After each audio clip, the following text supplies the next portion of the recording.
So welcome to the 2015 session of the Aquarium of the Pacific's Aquatic Academy. Each fall and each spring, the Aquarium offers a short course that deals with some issue that we believe it's important for the public to know more about, to have an opportunity to explore the issue with experts from different perspectives. And our subject for this Aquatic Academy is marine aquaculture, mariculture. I'm often asked as the director of an aquarium, how can an aquarium support aquaculture? I thought you guys were committed to conserving marine life. And my response always is, that's exactly why we support aquaculture.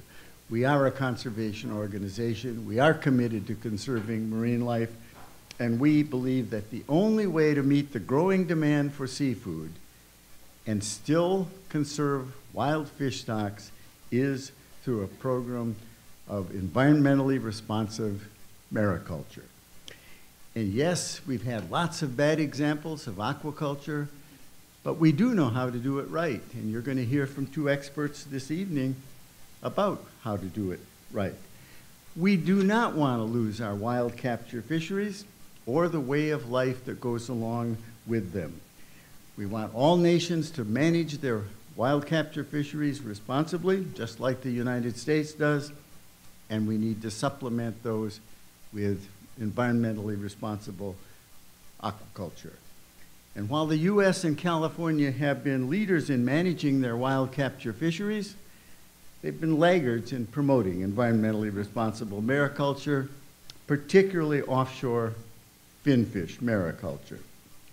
And we believe that the US and California have opportunities to demonstrate how to design and carry out environmentally responsible offshore aquaculture in ways that will provide a safe, secure, stable supply of healthful seafood without damaging marine ecosystems, that can provide good jobs, and that can help us conserve what is left of our working waterfront. These lectures are being recorded, and they will be made available in a few weeks, all as a package at no cost.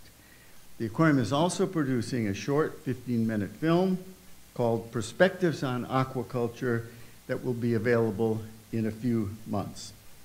Tonight you're going to hear from two of the world's experts on aquaculture, Paul Olin and Mike Rust, and Kim Thompson, the manager of our Seafood for the Future program, will introduce them.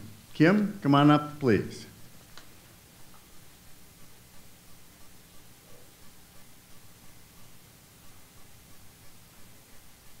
All right, thank you, Jerry. All right, it's Friday, guys. Be happy. These guys are very entertaining. We're very excited to hear from them.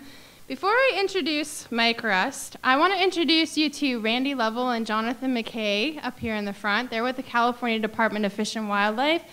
So if you have burning questions about aquaculture in California, in addition to our two experts here, we have two additional experts from California.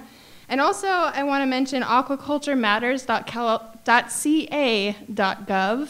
It's a great resource for local aquaculture information, some of which Dr. Olin and Dr. Rust have also informed and worked on. So, Dr. Michael Rust, thank you for joining us from Seattle.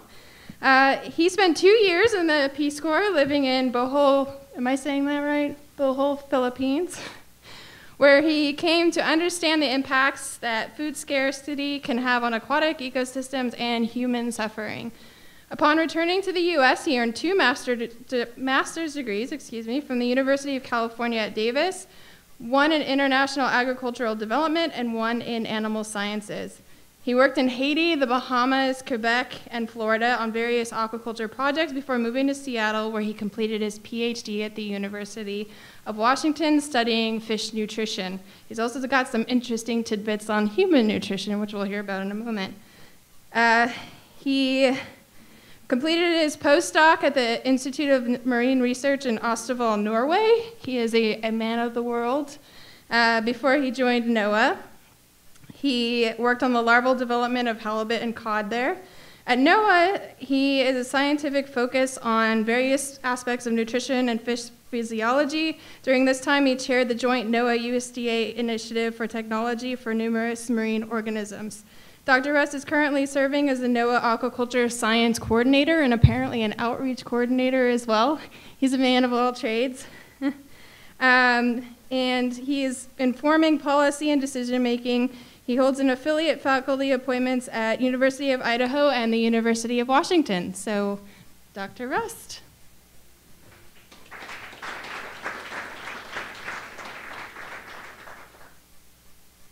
Thank you, Kim. That's a great introduction.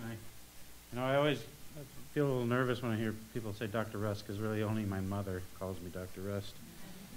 But it's nice. What do you mean no bad jokes? If there were no bad jokes, there'd be no jokes at all. Come on. So just to get started a little bit, Paul and I are doing a tag team here, and I'm going to start by just introducing kind of what aquaculture is and what it looks like, and take people on a bit of a virtual tour.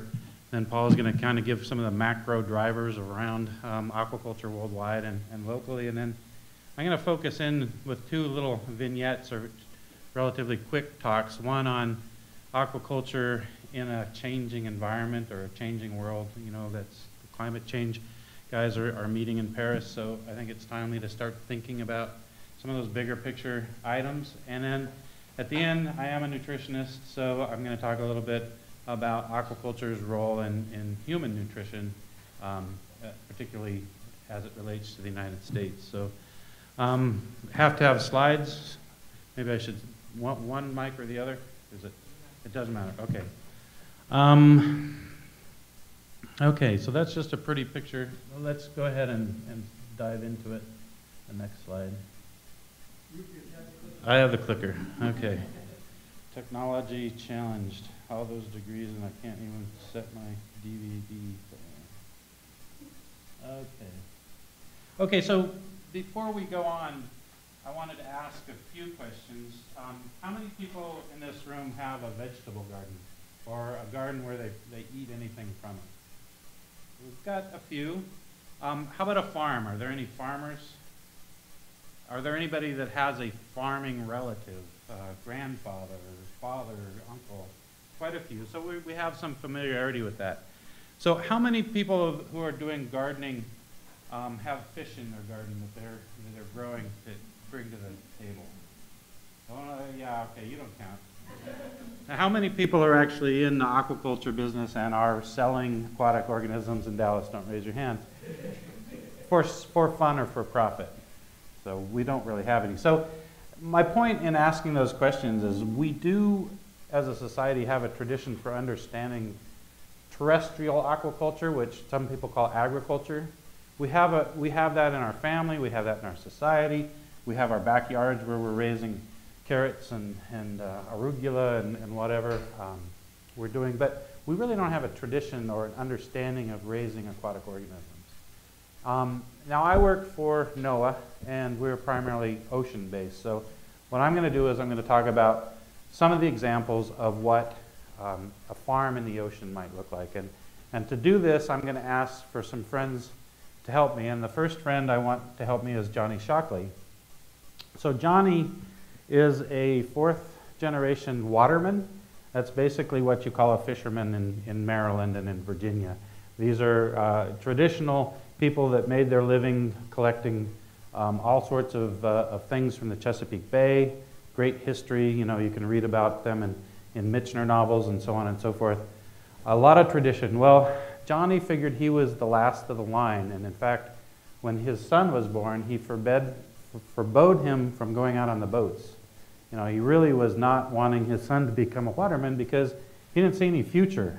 There wasn't enough oysters to catch. There was, you know, the Chesapeake Bay was kind of deteriorating. You know, when Johnny's great-great-grandfather started, there were oysters in the bay, and they figured that they filtered the entire volume every couple days, and now the amount of oysters in that bay they filtered maybe once a year. So, but something changed. So very recently, Johnny's son has joined his business. Johnny's business has changed, and at this point I think I'll just let Johnny do the talking. So I think we have a video.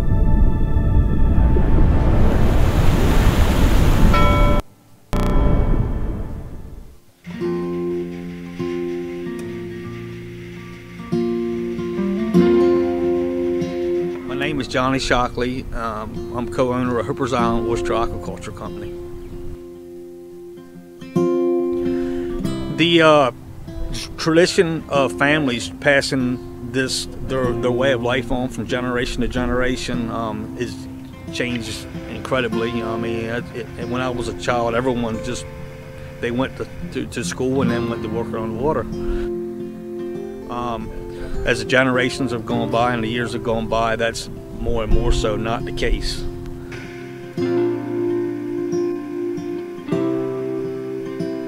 Just understanding that we had a very rich resource that was still here as the Chesapeake Bay. The basis for what we had lived from for generations was still here, that the water itself.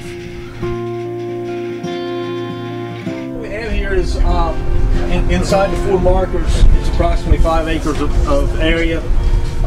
Right now we have in that area around 800 cages and approximately 6 to 7 million oysters.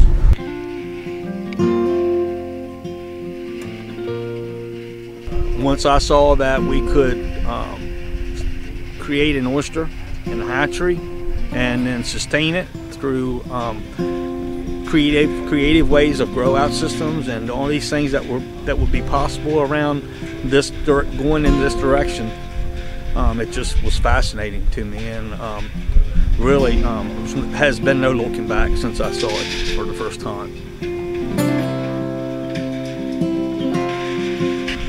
What we're doing here is putting back an animal that is the keystone species of the water systems all over the country, environmentally and economically. In reverse of what we've done to destroy it, we can use economics to just create it. The last 3 months in the state of Maryland, we've had 28 new applications for leases. We've got over 100 on the books to be done. It's going to create thousands of jobs here on the Chesapeake Bay, without a doubt.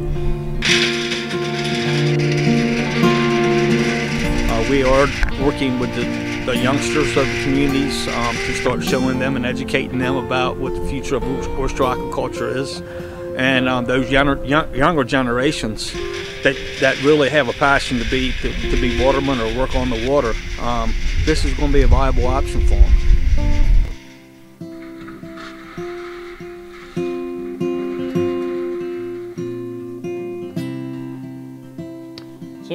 So Johnny, really 4 years ago, I think he started that operation, and he got oysters out there and started seeing some income, and then he started making that equipment you saw on the boat. So he now manufactures that and sells it to other farmers. And now the latest thing I heard is they were putting in a hatchery.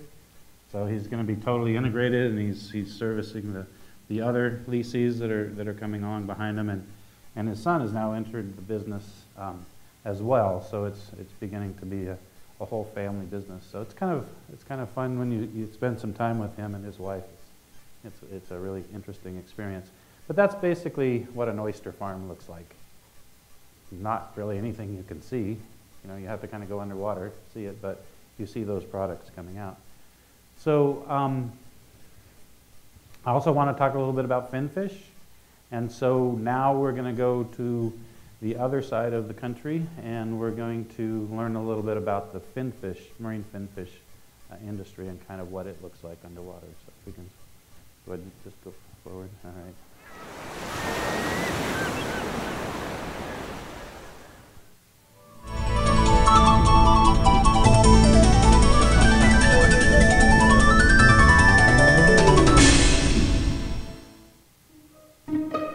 Every weekend, small farmers around the country head to their local farmers markets to sell their fruits and veggies. Well, guess what? There's a new farmer in town. Fish farmers. In the U.S., we import over 80% of the seafood we eat, and half of that is farmed. This growing demand for safe, healthy seafood has prompted a revival of the fish farming industry here at home.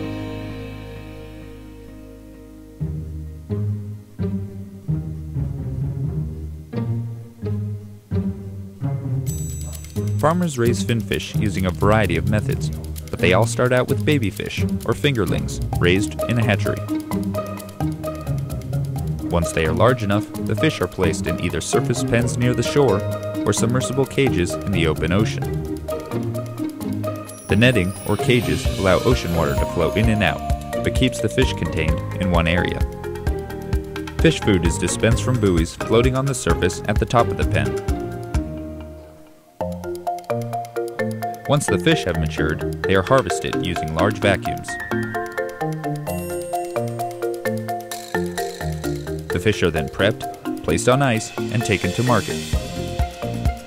There are some environmental concerns associated with fish farming. For example, the pellets used to feed the fish are actually made from small fish caught in the wild. In order to keep larger numbers of these important fish in the food chain, experts are now finding alternative ingredients for fish meal. Another concern is that too many cages in the wrong location can lead to water pollution. But experts are now using computer models to map out sites where cages would have less environmental impact. Fish farming can generate jobs and profits here at home, and with the use of new technologies, it can also safely and sustainably meet the demands of a seafood-hungry nation. Okay, so that was fish, kind of just an introduction to something that goes on. We're out of our normal experiences as terrestrial organisms, and we'll address some of those concerns. This was actually kind of an older video. It's probably 3 or 4 years old. They said that we import 80%. Well, now it's a little over 90%. So a few numbers are changing there. And then finally, how many people eat seaweed? Yeah, so most of us know. I mean, and I would guess that most of you are eating that as a sushi roll or with some Japanese cuisine. But how many people eat something other than nori, other than the nori rolls regularly? Not very, a couple. Not very many, but this is actually something which is growing, and I'll talk more about this in my second talk on environmental change. But I think seaweeds are in our future, and they're in our future for more than just Japanese food. So I'm going to show a few minutes of... In 2012, the Maine Aquaculture Innovation Center supported a Sea Grant-led project that brought together new kelp farming technology and existing shellfish farms in Maine to start developing integrated seaweed and shellfish aquaculture. Seeded line was provided by Oceanography's kelp nursery in Portland, and lines were placed underneath, between, and outside of mussel rafts along the coast of Maine.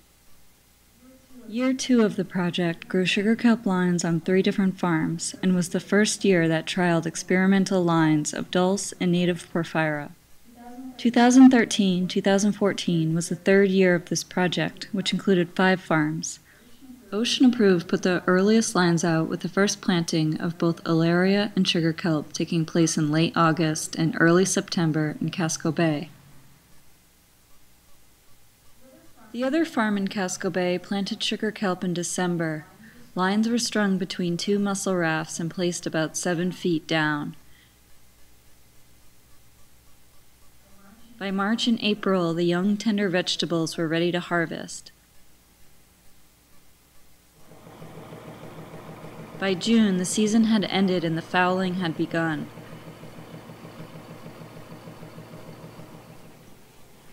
These plants were harvested and dried.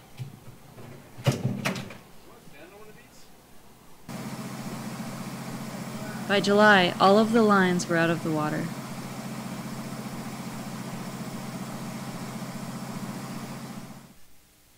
The Walpole farm also had an early planting of sugar kelp, alaria, and dulse, with lines in by early and late September.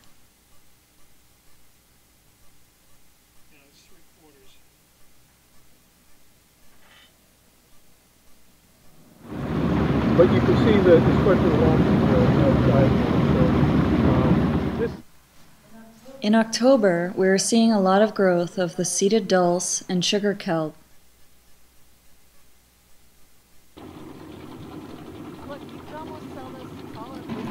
But the Alaria long line and lines under the raft were becoming fouled and showing little to no indication of growth. That looks like my garden.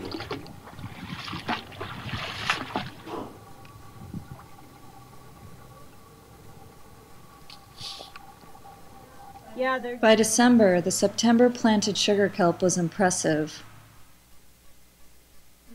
We did another late seeding of sugar kelp in December. There was some promising growth on the dulse lines, but for the most part, the plants had been smothered by overgrowth on the lines. Okay.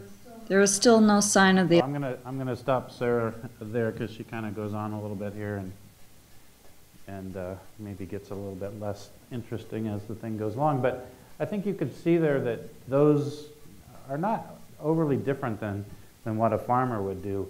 But I also wanted to point out that, you know, in the 6 or 7 seaweed farms that are now in existence in New England, first of all, none of them existed 10 years ago. And second of all, none of their products are for sushi.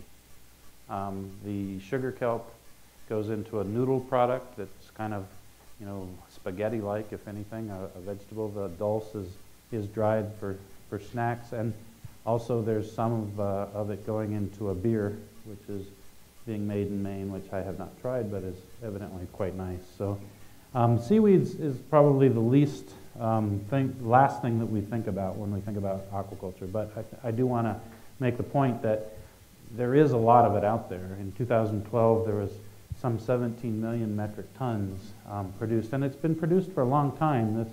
This block print here is from, you know, the late 1700s, and they were producing nori at the time. Most of this value, some $4 billion, comes from nori, but nori is not the only one out there. It's not all just sushi anymore. Pretty much none of it comes from the U.S. So with that, wanted to just put up some pictures of some of what these things look like. It's not just in the water. Some of this can be done in a tank. It's not just sushi. There's these snacks out there that you see that maybe are more suited toward the Western palate. There's a history of it in this area. This is an old kelp cutter that used to work off of the coast of California before most of you were born. And there was actually processing for alginates and thickeners, things used in paint and mayonnaise and so on and so forth. And finally, how many people have heard about the bacon-flavored kelp?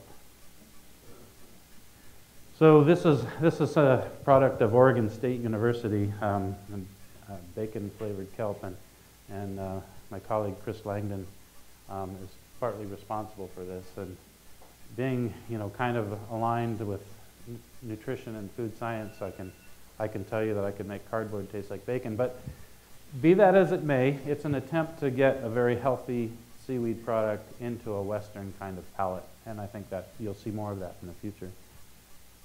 And finally, this is a bold-faced advertisement for NOAA's research work.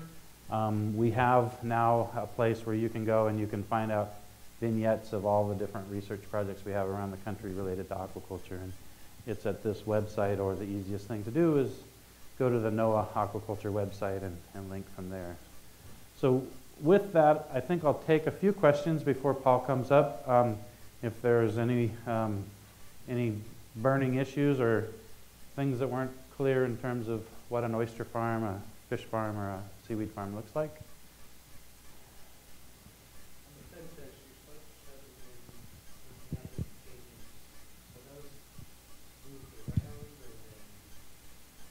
For the most part, okay, the question was for the finfish, are those cages moved or are they anchored in place? And for the most part, they're anchored in place. And worldwide, we have done some experimental work in Hawaii, for example, where some cages were attached to a sailboat and they just kind of drifted around. And we've done, there's been some experimental work where a cage has just a single mooring, and so it can spin, you know, quite a distance. And in that case, the water is something like 2,000 feet deep, so it will move over like a 6 or 7 mile circumference circle. So there's a variety of things, but for For the most part, they're anchored in place. It's just a lot easier to manage. The salmon pens. Where would be the closest salmon pen relative to us in California? And are there some finfish pens in the United States? And are there any commercial finfish pens in the United States at this time? Yes, there is. There is a relatively vibrant salmon aquaculture industry in the states of Maine and Washington.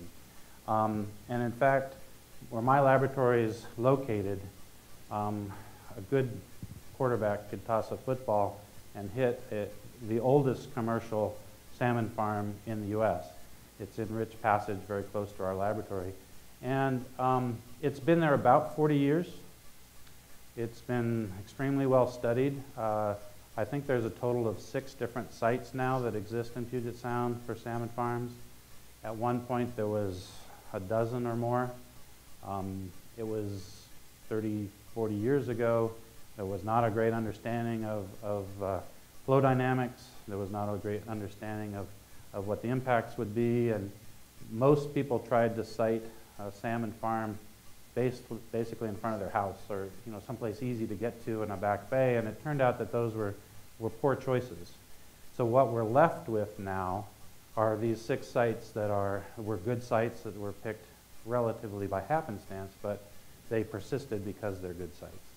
And all of them are what we call erosional bottoms, which means there's enough current in there to keep the bottom types like sandy or rocky or gravelly, versus depositional sites, which is where you could get a buildup of material from the farm. In contrast, in Maine, most of those, and there's more in Maine, it's probably twice as many. Those are mostly over depositional sites, and so what they've had to do in order to maintain healthy bottoms is fallow, just like you would fallow a farm.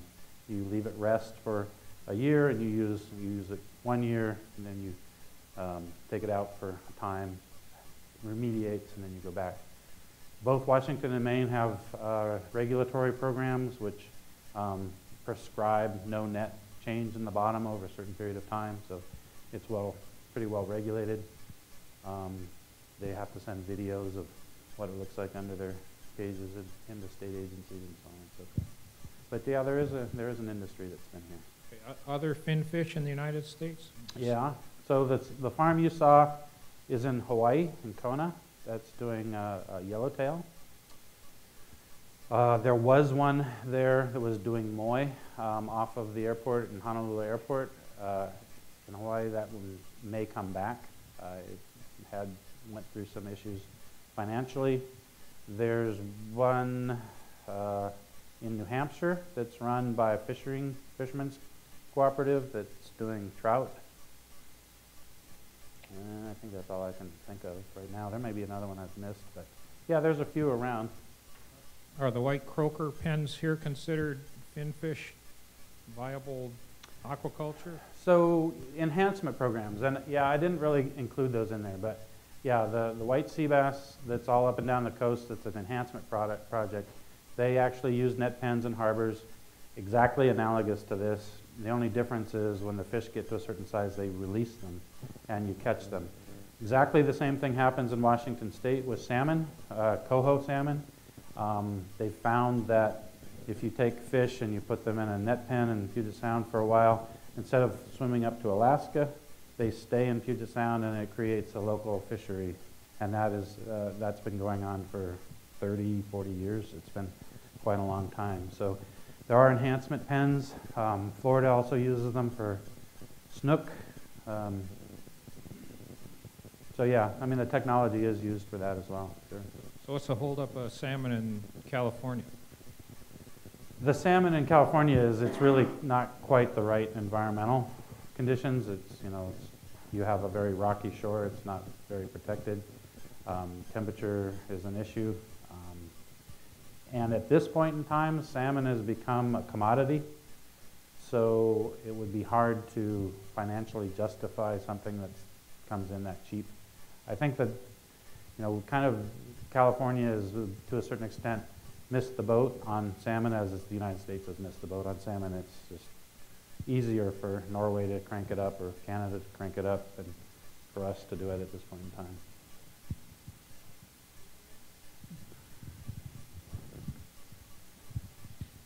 Yeah, it's really a continuation of the present discussion in the sense that you brought up that 40 years ago up in Washington, actually a lot of good work was being done on net pens. At that time, Chile did not have any aquaculture at all. They were zero.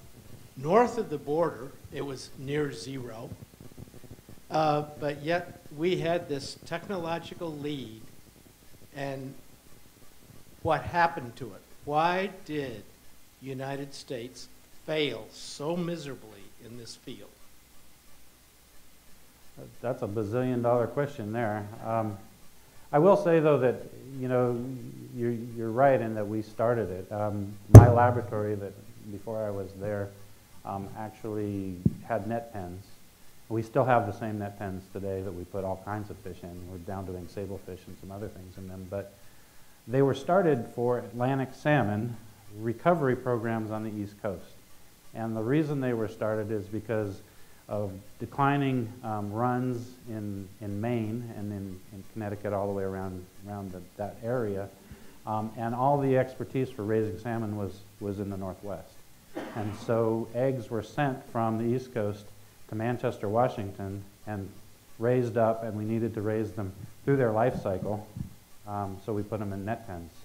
So it started actually for Atlantic salmon, but the idea being, rebuilding wild runs in Maine, and then it, for numerous reasons, that kind of petered out and actually became a commercial operation. Well, the variation on that is that being way ahead of the curve, which we were in this country, I've heard discussions by some of the people back in those early days. And that's when all of a sudden Chile decided to open up. And the reason that it was such an attractive area was basically regulatory. You could get permits to put in the farms, and their head of their Department of Agriculture just told these salmon farmers and potential salmon farmers, how fast can you build it, was the response to the permits. And now they have a multi-billion-dollar industry. Yeah, well, luckily in the U.S. we have a series of laws that are designed to set a bit of a high bar, that considers the environment first, things like the Clean Water Act, things like Magnuson-Stevens Act. And really, you're right, there isn't still, some would argue, a regulatory framework to reconcile those things. But, we certainly know a lot more now than we did then about all manner of things. So I think there's hours of debate on what could have happened or would have happened, but I'm not sure we would come to any sort of conclusion on that. Why do you think there's such a different attitude among consumers, and it seems also among regulators, between stock enhancement and actual final grow out of finfish? It seems a lot easier to get stock enhancement programs put together and initiated than it seems to be for actual final grow out pens. So in my career, I've worked on both of those things, and including rescue of endangered salmon runs in Redfish Lake in Idaho, and stock enhancement of marine fish in Washington, even some that are on endangered species list. And I would not say it's easier. What I would say is the resources put into enhancement and into endangered species recovery are potentially more reliable. When you're trying to get a permit and you're a company, it's really coming out of your pocket, right? But if you're trying to get a permit and you're an agency, you have to go through the same hoops. But somebody else is paying your salary, right? So it's just your day job. So I think in that regard, getting an endangered species program, and Paul runs one of these, enhancement program put together, you're still going through those same hoops, but at least you have somebody paying you to do that.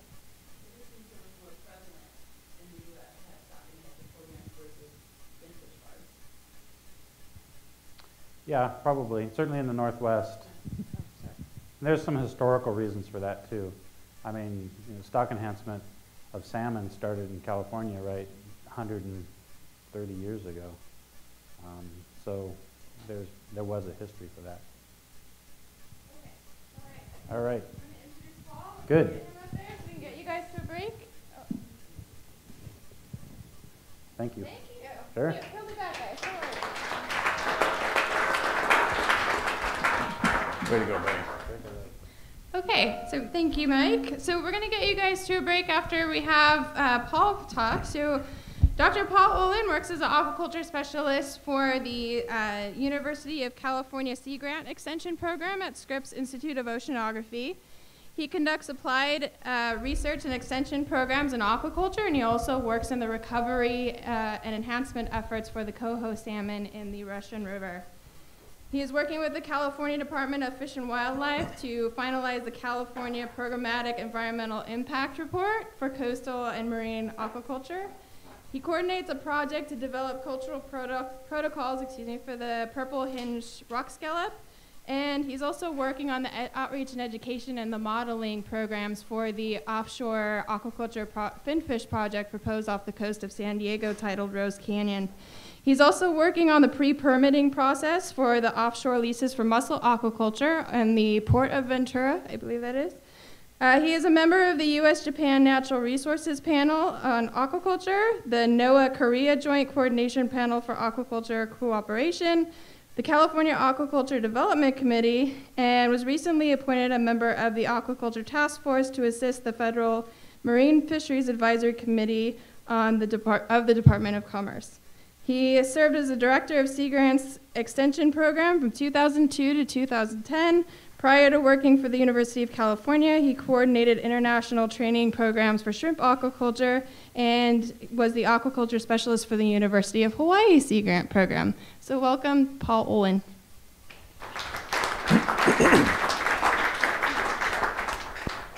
Thank you, Kim.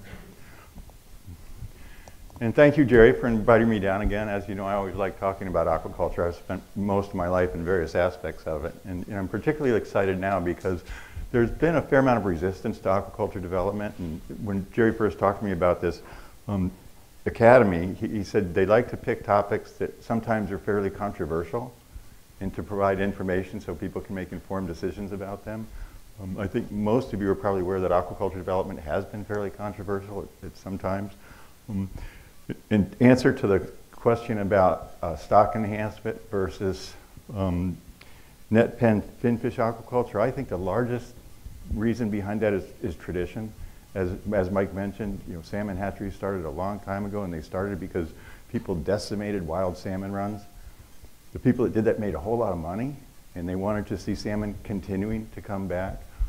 They had a lot of political influence, and I think that helps come to bear when you're trying to do that. The United States has a long history of fishing and fishing traditions, much more so on the East Coast than on the West Coast, because since the mid-1700s or even earlier, there were established fishing industries and traditions on the East Coast. They also have a lot more harbors than we have here on the West Coast. So that tradition has led to a greater acceptance on the East Coast in general of aquaculture and aquaculture production, and fishermen there are often more amenable to transitioning into aquaculture. So you have some fishermen now where the fishery quotas are reduced and they'll start looking favorably at farming mussels, for example, or something like that. So let me get started. I'm with the University of California, and I'm going to talk to you about potential opportunities for aquaculture and focus to a certain degree on the Southern California Bight right here. First of all, aquaculture is not new in California. In the 1980s, the California State Legislature said it's in the interest of the people of California to develop aquaculture, to take advantage of the sustainable food supplies that you can get from that, the economic development, the employment, and to protect and better use the land and water resources of the state. More recently, Catherine Sullivan, NOAA's administrator, earlier this year said, aquaculture is a job creator in coastal communities, kind of echoing what the California State Legislature said. It's a bright spot and one we should continue to nurture. And for the first time, the Dietary Guidelines Advisory Committee, which is advisory to the Secretary of Health on formulating dietary guidelines and providing them to the American people, emphasize the health benefits of eating seafood. And I'll talk a little bit more about this, and Mike will talk a lot more about this after I finish. But for the first time, they mentioned that farm-raised fin fish is more sustainable than terrestrial animal production in terms of greenhouse gas emissions and land and water use. And I'll talk in more detail about that shortly. But why should we do aquaculture? Well, world capture fisheries have been at a plateau since the 1980s. I've got some graphics I can show you to make that a pictorial. Global seafood needs are going to be up by 27 million metric tons by 2030. That's about 15 years. Those statistics come from the Food and Agriculture Organization of the United Nations. That means we need about another 2 million metric tons of seafood globally just in order to maintain the consumption levels that we have now. As Mike said, we currently import 90%, greater than $10 billion trade deficit in seafood. In the last couple of years, it's been in the neighborhood of $14 to $15 billion. If we doubled U.S. aquaculture production, we could generate 50,000 jobs and over $1 billion in farm gate value. If you want to use a multiplier of 3 to 5 for an industry like that, then you can see it has significant economic impact, or the potential to have that. I mentioned the trade imbalance. If you look at the green bars at the top, that's our seafood exports. If you look at the tan bars at the bottom, those are our imports. Let me see if this works, yeah. So you can see that since 2004, our imports are increasing. The value of those imports, almost $15 billion in 2014. And then you can see the trade imbalance, which basically mirrors the increase in imports, which continues along that line. This is, at the bottom there in the green is global capture fisheries production. And you can see I mentioned that if this graph continued out, it would go about like this. So fisheries really picked up primarily after World War II.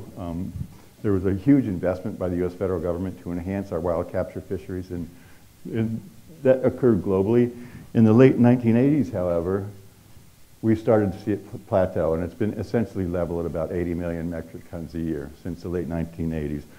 Population continued to grow. People continued to eat more fish because they started to recognize the health benefits. So what happened? Aquaculture picked up to fill in the gap. And the green line there is just world projected population growth. I've got a couple others that tell a similar story. This one, you can see the blue is capture fisheries. Once again, pretty much flat line. The red is aquaculture, which you just saw before. But the reason I want to put this up is because this little yellow band here, this is farmed Atlantic salmon. It's roughly 2 million metric tons a year. If you'll recall, that's how much additional seafood we need to start producing every year. If it's going to come from anywhere, it's going to come from farming fish. It took about 30 years for that 2 million metric ton farmed Atlantic salmon industry to be created. This is going to be a huge challenge because what we're talking about is trying to do that every year.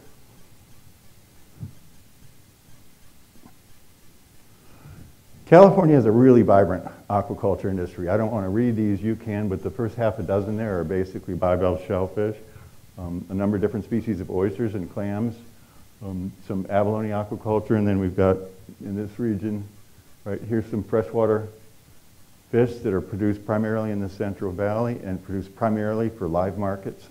So they're put in live haul trucks and taken to markets in the city, primarily an ethnic Asian community. They really value fresh fish, and to ensure that the fish is as fresh as possible is to buy it when it's alive. We've got some hybrid striped bass culture and some tilapia. White sturgeon is a real success story in California aquaculture. It started back in the early 1980s at UC Davis. There was actually a Russian defector who made his way from Cuba, where he was working as a fisheries officer, to Italy, where he was boarded a plane in the company of Secret Service agents, went to Canada, ended up at UC Davis, and he was one of the world's experts in sturgeon aquaculture. So he started a sturgeon culture program at UC Davis, and Mike, I think you were involved in that. I know Randy was involved in that somewhat, and I was as well. It was a really exciting time. That's been a real industry success story. About 80 to 90% of the caviar that's produced today in North America is produced in California. So let me talk about some of the practical reasons why aquaculture is a good thing. This is feed conversion ratios. What this means is if you have a 1-to-1 feed conversion ratio, if you feed an animal 1 pound of food, you get 1 pound of animal back as a result of that. You can see in cattle it's about 8 pounds, pork 3, poultry 2. Farm salmon is 1.2. It's actually a little bit less than that now, about 1.1. So 1.1 pounds of feed fed to a salmon will get you a pound of salmon back that you can consume. You can see wild salmon here are 10 to 1. The basic reason for that is because there's a lot of moisture in the wild fish that wild salmon eat, and there's much less moisture in the pelleted, manufactured, extruded feeds that are fed to farm salmon.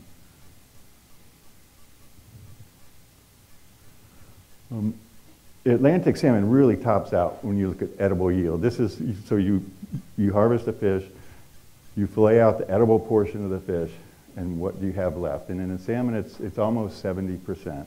And you can also see the graph. In pork, chicken, and lamb, it's much, much less than that. With lamb, almost 40, pork about 50. But here's a really obvious reason.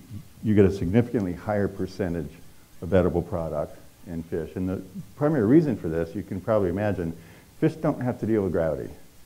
So they don't need the big bone structure and a lot of the muscular that's primarily devoted to living in the terrestrial environment where you've got gravity to deal with. Oh, now I'd like to make a case for why marine aquaculture. If we're going to see the increase in production that I've just described, 90% of the Earth's water and 70% of the surface is under the ocean. And we're probably pretty fortunate because if it was the other way around, we'd have a really, really polluted ocean.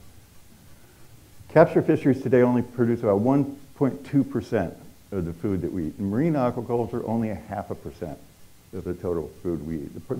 The total food consumed that comes from the ocean is minimal. It's really a small percentage. We all know freshwater resources are limiting. Ocean net pen aquaculture is a relatively new industry.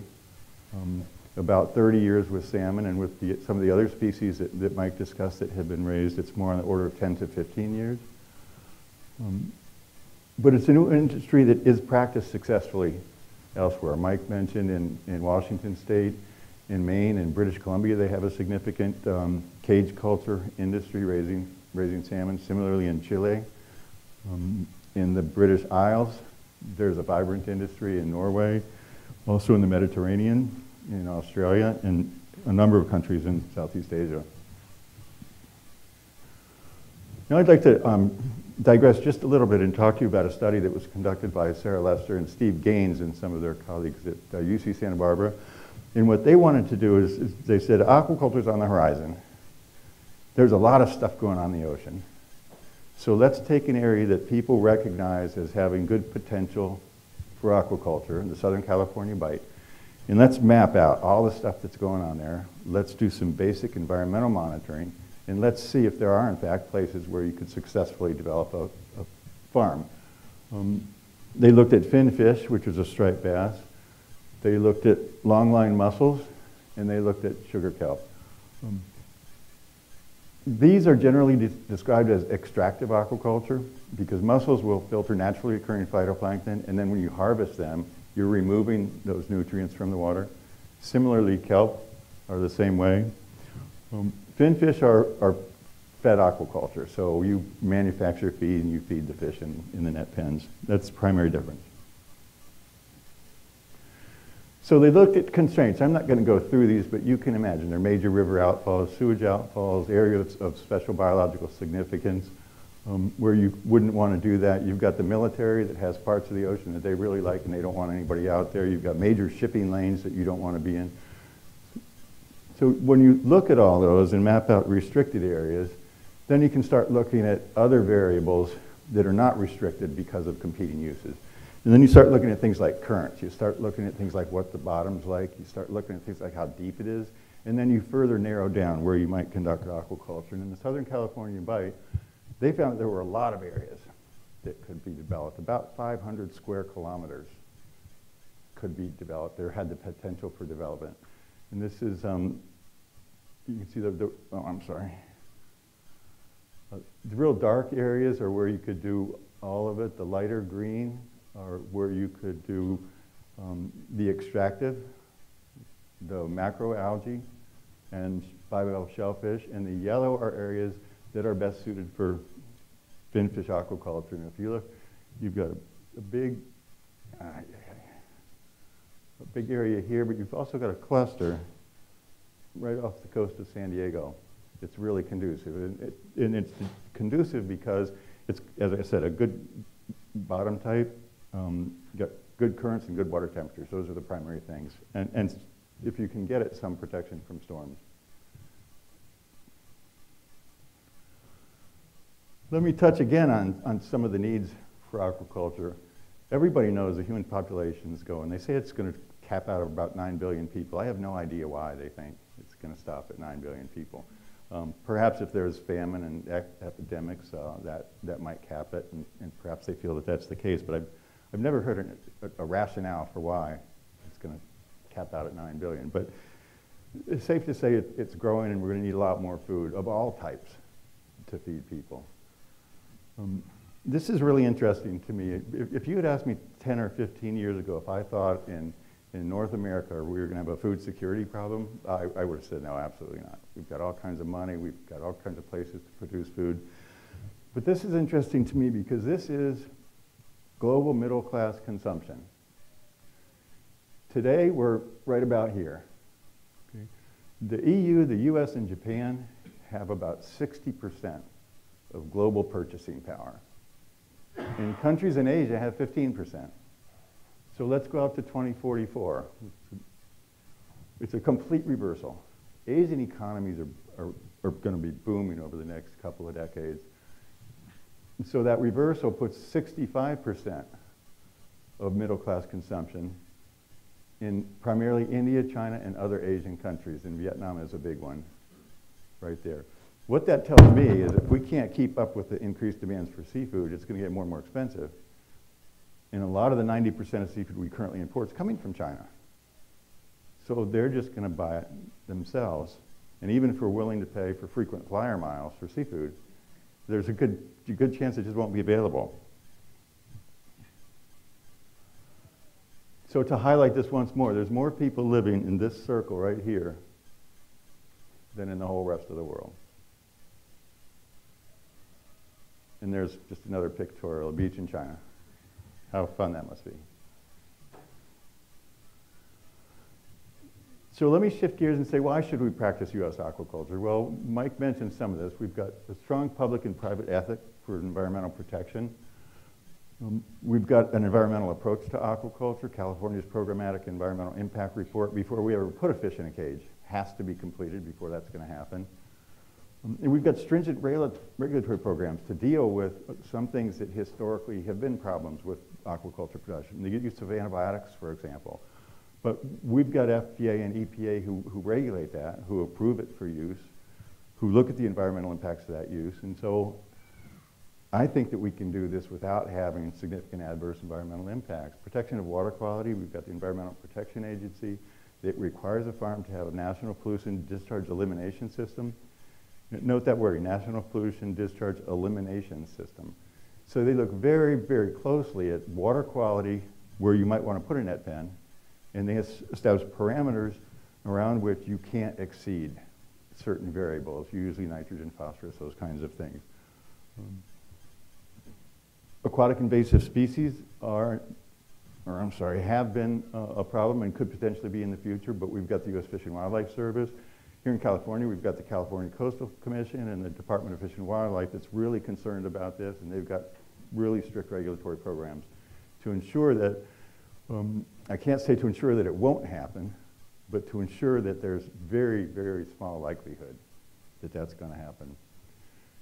And if you want to talk about food safety, we have the best food safety programs in the world. The Hazard Analysis Critical Control Point, HACCP, is a program that was designed by NASA.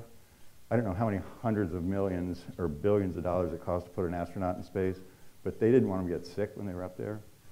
So they looked at how their food was prepared, how it was processed, and they said, where is any possibility in that line of production for contamination to come in? And so they're looking for hazards and critical control points where they can control those hazards. We've adopted that same model for seafood inspection here in the United States, and in fact for inspection of a lot of foods. That model has been exported globally to almost any country that wants to export seafood to the United States. Why not practice U.S. aquaculture? So now I'm going to talk about some of the things that people have been critical of aquaculture for. Talk to you about some historical perspective and where I think we are today in the United States with these issues. Escapes have historically been a problem. When people first started farming fish, they took some old fish nets and they put some floats on them and they kind of tethered them together and they put fish in them, and predators tore holes in the nets, fish escaped. They weren't real familiar with how to work around net pens, and they backed boats into them and fish escaped. So early on there were a lot of fish escapes. If you have a fish farm and millions of fish escape, you don't have a fish farm for very long. You're going to be out of business. So fish farmers don't want to see that happen, so they do everything they can to try to prevent escapes. And one of the biggest things they did was develop predator exclusion nets, which are very heavy nets that go outside the net that the fish are in. They've also developed some just absolutely amazing new netting materials that can be stretched so taut that a predator like a sea lion or shark literally can't bite through it.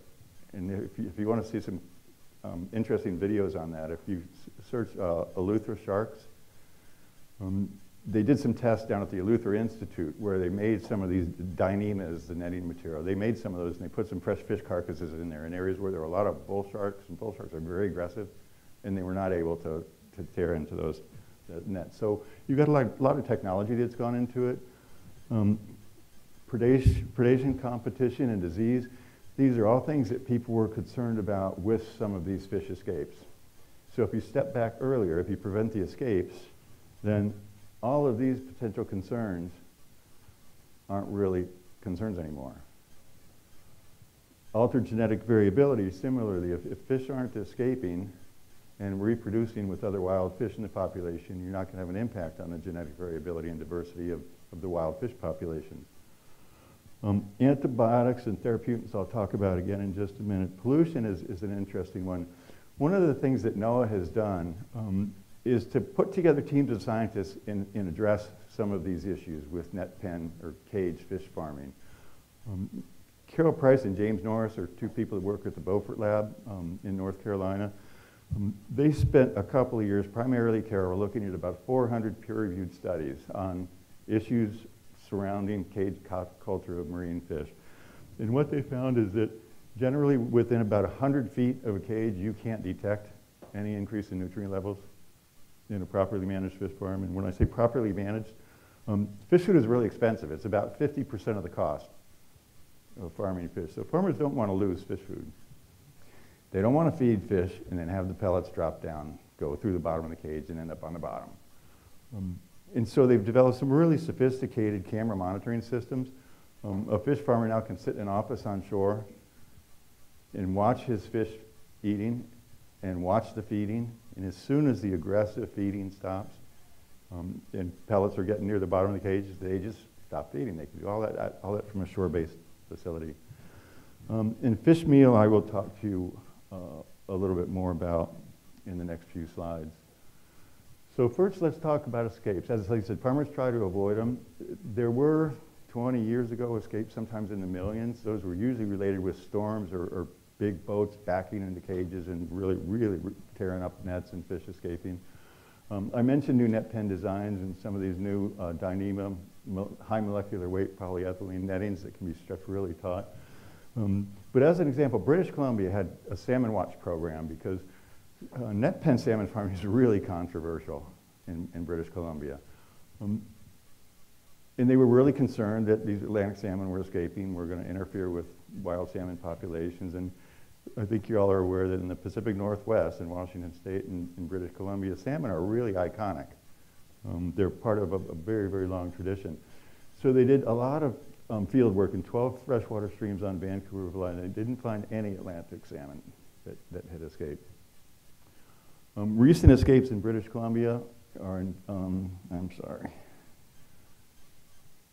2000, 11, 12 fish, the next year almost 3,000, the next year 200 to 300, the next year 13,000.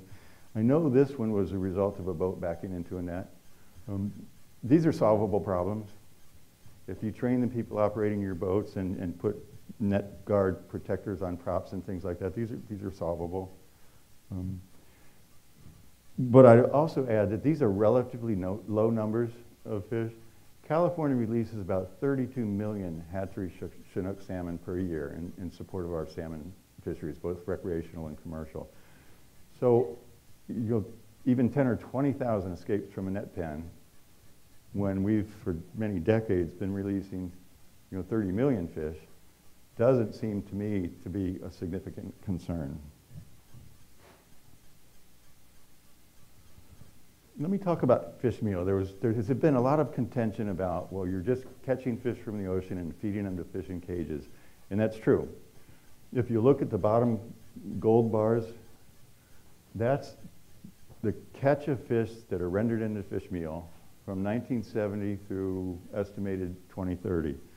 And as you can see, that's a pretty level line of production. Fish farming didn't really get a traction until the late 1980s. So from 1970 to the late 1980s, none of this was going into fish meal. It was being fed to chickens, it was being fed to cows. The fish were still being harvested, and the fish aren't being harvested at any greater rate today than they were before anybody farmed fish. Roughly the same amount of fish meal and fish oil is being produced. Fish farmers can pay more for fish meal and fish oil, so a lot of it went into fish feeds. But fish farmers also recognize that if you want to grow this industry, that 2 million metric tons per year, this is not going to change. I mean, fish meal and fish oil is a finite supply, so you need to develop alternatives if you're in the future going to need a whole lot more fish meal. Fish don't need to eat fish meal and fish oil. They need nutrients and protein and that kind of thing.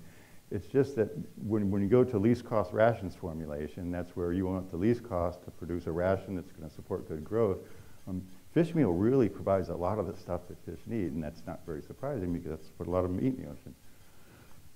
If you look at the pink bars, once again, that's pretty flat line. So started to increase and then tapered off, as I said, in the 1980s. And then you've seen before how aquaculture expands. So I show you this just to talk about fish meal, to talk about that, yes, it's limited, it's finite supply, and it's not going to increase, nobody expects it to. But if you need to produce more fish food, you can do that without using more fish meal.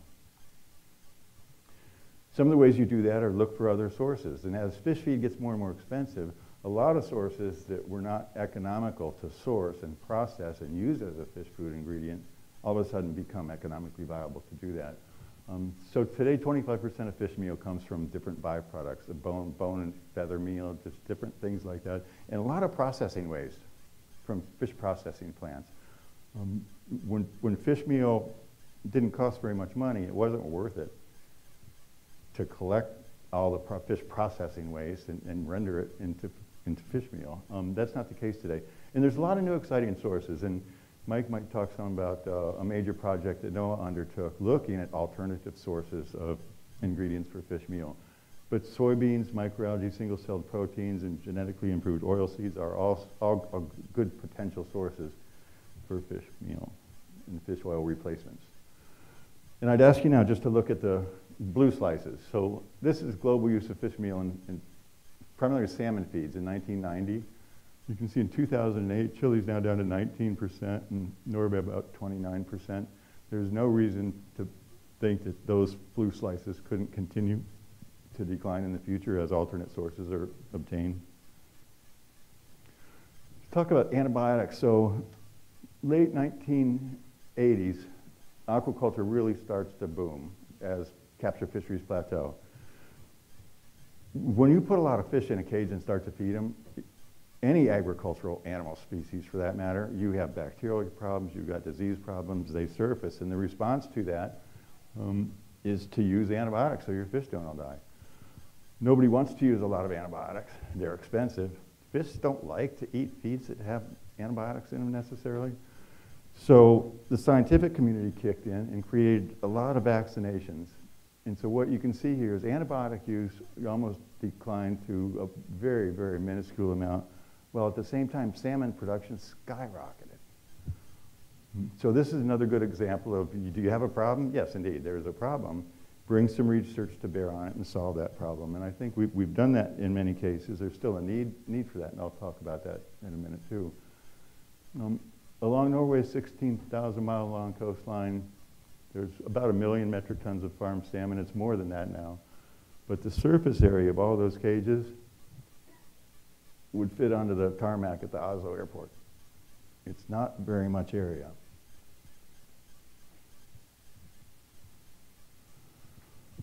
I like to quote people sometimes that are a lot more famous than I am, bask in their reflected glory, but Jacques Cousteau in 1973 said, "Is exploitation of the sea man still a barbarian, a ruthless hunter, slaughtering whole species of animals," and on and on and on. And he said, "High efficiency sea farms totaling the size of Switzerland would produce more fish than all fisheries combined." I don't know how he did that, because there really wasn't any marine finfish cage farming taking place at this time. But if you take production statistics from salmon aquaculture right now, he's just about spot on with the size of Switzerland. So imagine that. Switzerland's not a very big country, but farming an area that big could produce seafood comparable to the entire global fishing industry. So Dallas asked why we haven't proceeded with aquaculture at this point in time, and I'll give you two different interpretations of the precautionary principle. The first one, which we've been doing so far in the United States, is to invoke it strictly to regulate and restrict aquaculture development because of concerns about fish meal escapes, use of therapeutics, and pollution. This is what we've done pretty effectively throughout most of North America. But we've seen the technology improve. We've seen it happen successfully in some areas like British Columbia and Washington State and Maine. And in BC and Washington State and Maine, they're not environmental slackers. They're really concerned about their environments in those parts of North America. Another interpretation is to aggressively develop aquaculture to ensure adequate seafood supplies, prevent unnecessary malnutrition and mortality, reap economic and employment benefits, and most importantly, the health benefits. And Mike will talk about that again in just a moment. There was just a major study that was released that documented increasing seafood consumption by 4 to 6 ounces a week. That's about the size of a cell phone. That's an analogy Mike likes to use. Could increase your lifespan by 2 to 5 years. So you want to eat a piece of fish the size of a cell phone and increase your lifespan by 2 to 5 years? Most people, I think, would say yes. I said increase it by 1 cell phone.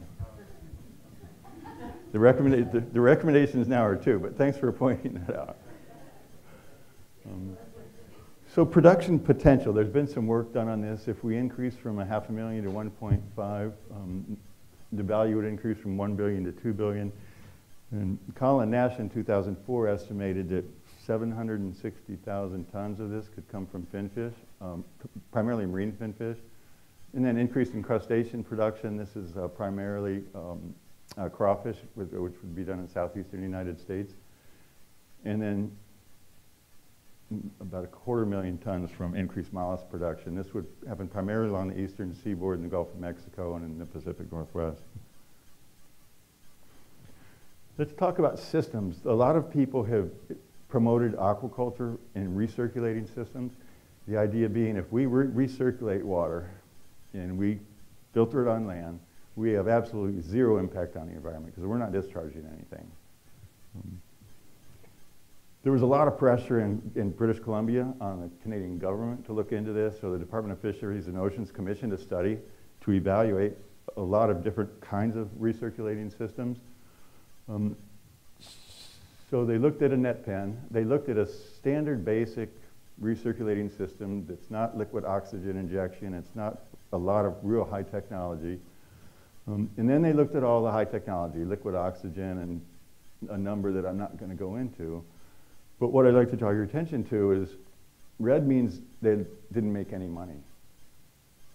Okay, 52% on the net pen and 4% on the traditional recirculating aquaculture system.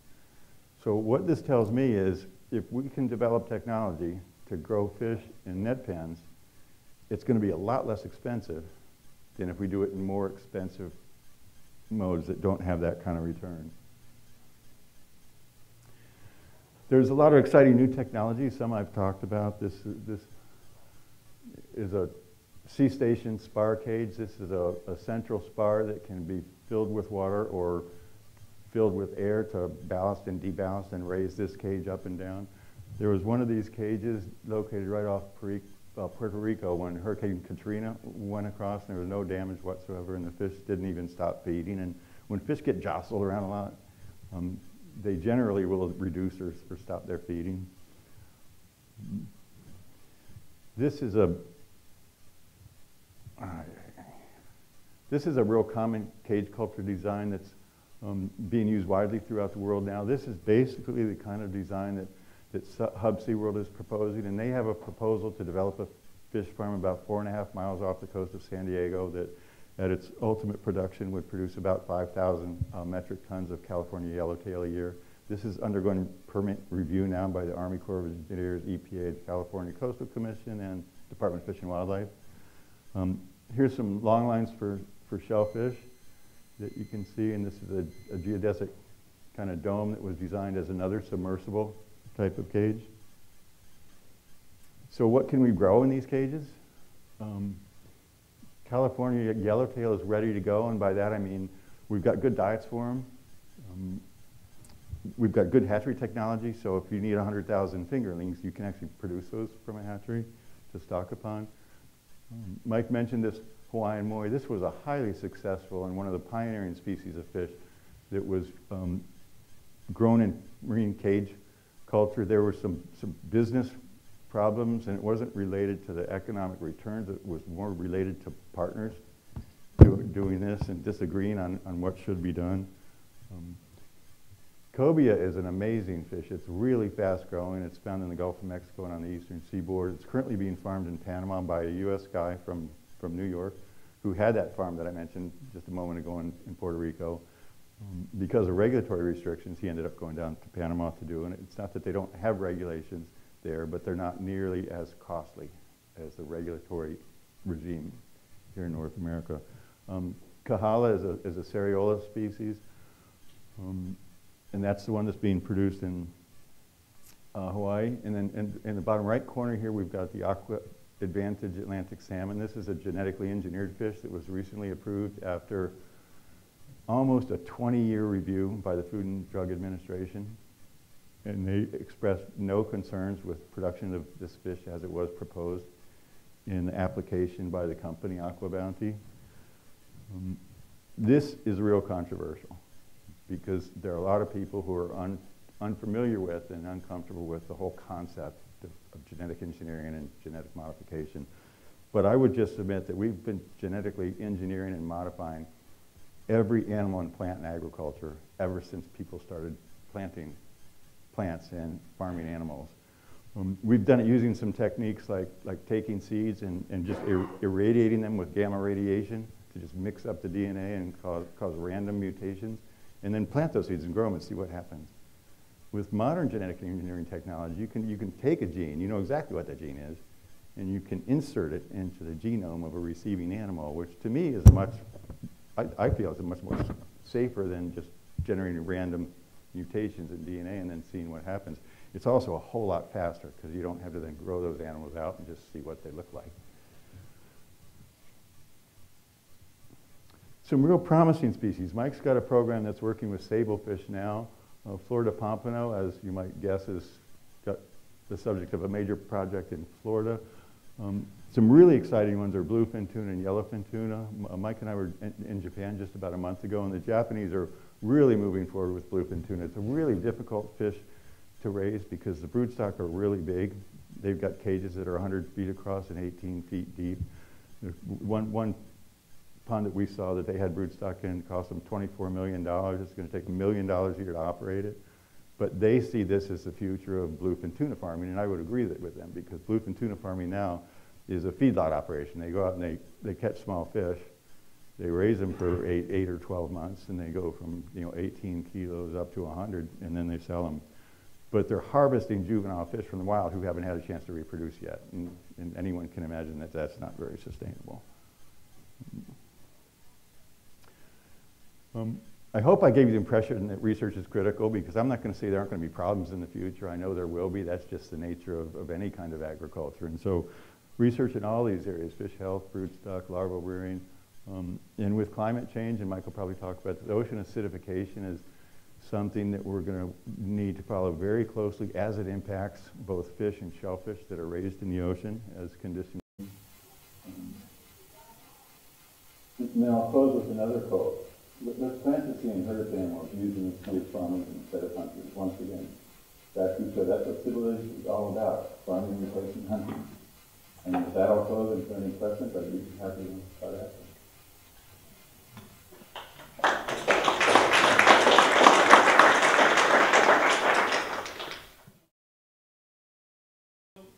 Paul said something about the ocean and how much food we get from it, and he gave some statistics like 1.2% from capture fisheries and another 0.67% from aquaculture.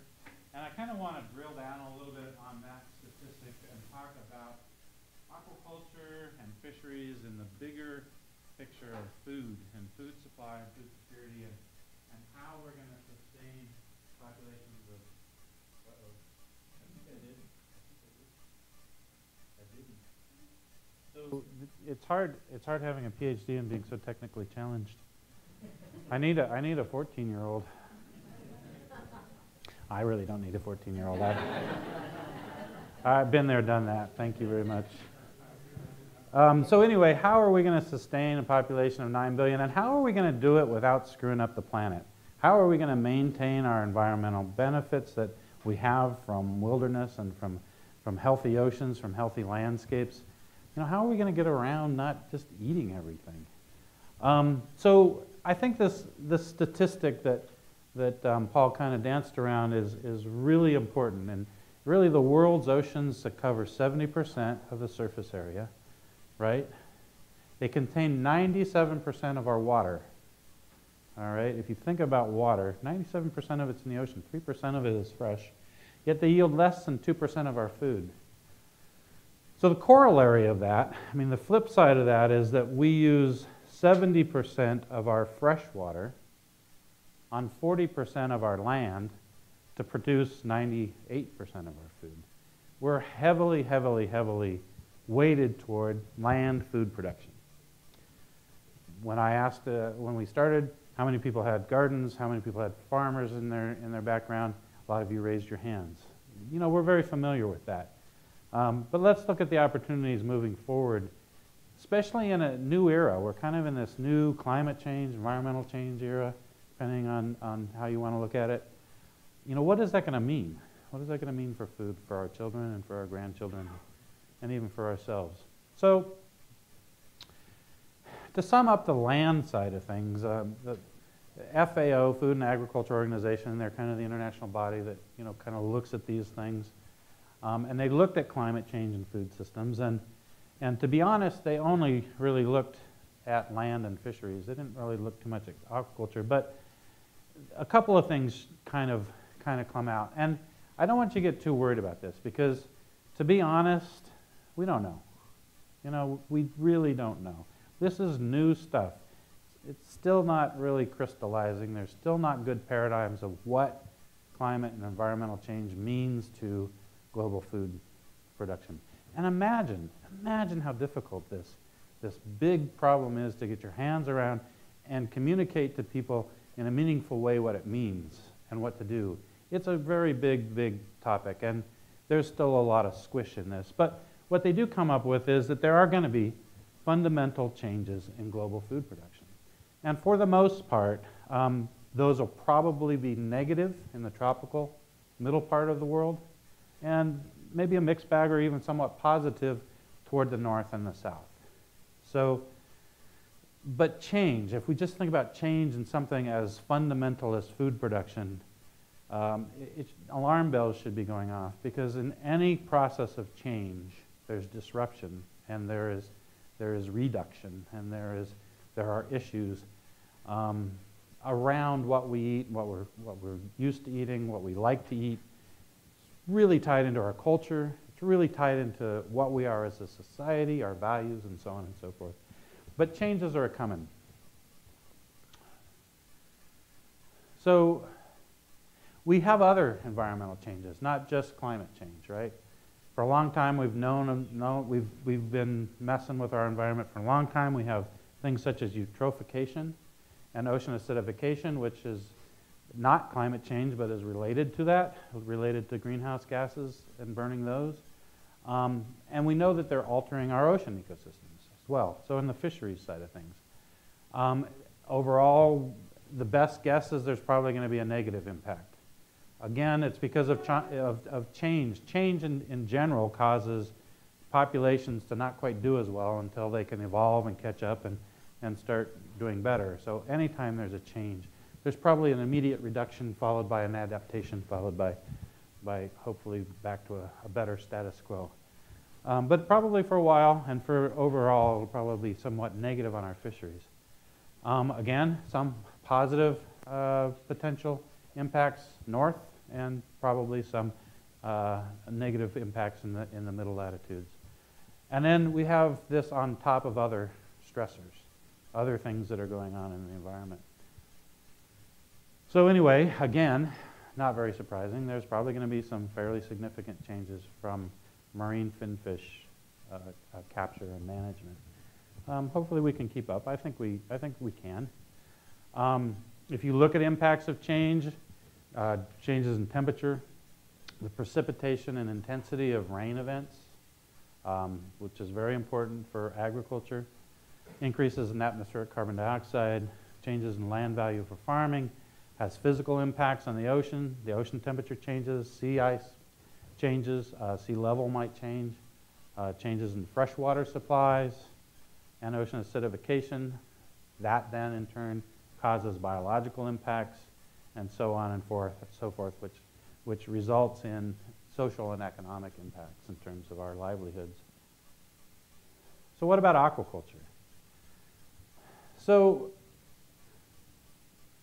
when agriculture and when in fisheries people look at those sectors, they like to look at doing something called a vulnerability assessment. And vulnerability assessment is exactly what it sounds like. It's trying to figure out how vulnerable this area is to this insult of environmental climate change. However, there's a yin to that yang, and that's a resiliency assessment. So on one hand, you have how vulnerable it is. On the other hand, you have how resilient it is. Is this a system which has the ability to weather these things well, and why? And if we apply that to aquaculture, we see that there are vulnerabilities. Things like ocean acidification on shellfish production, for example. We know that there are some impacts, changes in temperatures, maybe some other things that we're not anticipating. But then there are also vulnerabilities related to other areas of food production, agriculture and fisheries, for example. And how do those things interact and compare back and forth in terms of where we're going to get our calories from? And then how does that then impact the aquaculture industry? And really, I think we are still crystallizing in my organization, still crystallizing our thinking around this. But we see 5 different things. First of all, we see the vulnerability, the impact that aquaculture of things like ocean acidification. But we also see that aquaculture may be called upon to make up for some of those vulnerabilities to other food-producing sectors, making up for lost wild seafood, for example, making up for lost agriculture opportunities. Stabilizing wild populations. I mentioned earlier I worked on endangered species, which was really an aquaculture project, raising them and releasing them to rebuild those populations. And also environmental improvement. Can we be smart about aquaculture and site it so that it is part of mitigation or solution to climate change and not an exacerbation of that? So first of all, let's talk about the bad. Let's talk about the bad and the ugly, and then we'll talk about the good. We know that there are some impacts to aquaculture, for example, on shellfish. So let's think about those shellfish in an aquaculture situation and their cousins in the wild situation. In an aquaculture situation, we have more opportunity to put human intervention into the system. So instead of being reliant, for example, on wild seed, we can produce seed in a hatchery. And we can take that vulnerable stage, vulnerable to ocean acidification, out of the wild, treat it nicely, and get around that through technology, get around that impact. We have with fish choices in feed. So if, for example, soybeans are not in good supply because of climate change, we might be able to use a corn gluten meal or any other kind of protein source. So choice, and the idea here is that choice is inherently a sustainable aspect of a system. Those systems which have more choice, more diversity in their supplies, are more sustainable than those that don't. We have engineering solutions. You know, you can go to some sort of a structure or some sort of a process whereby you take care of that acid water, just add a little base or something. We can choose different species. We can choose, for example, species which are resilient. The Olympia oyster, for example, is more resilient to ocean acidification than the Pacific oyster. Just an example.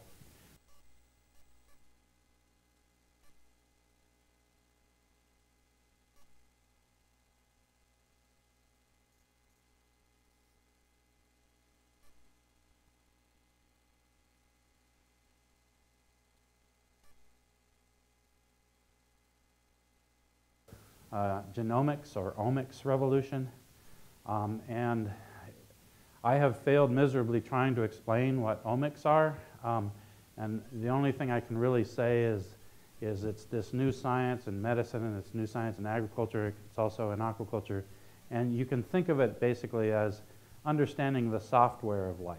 It's really understanding how organisms do something that they do beyond the physiology, beyond the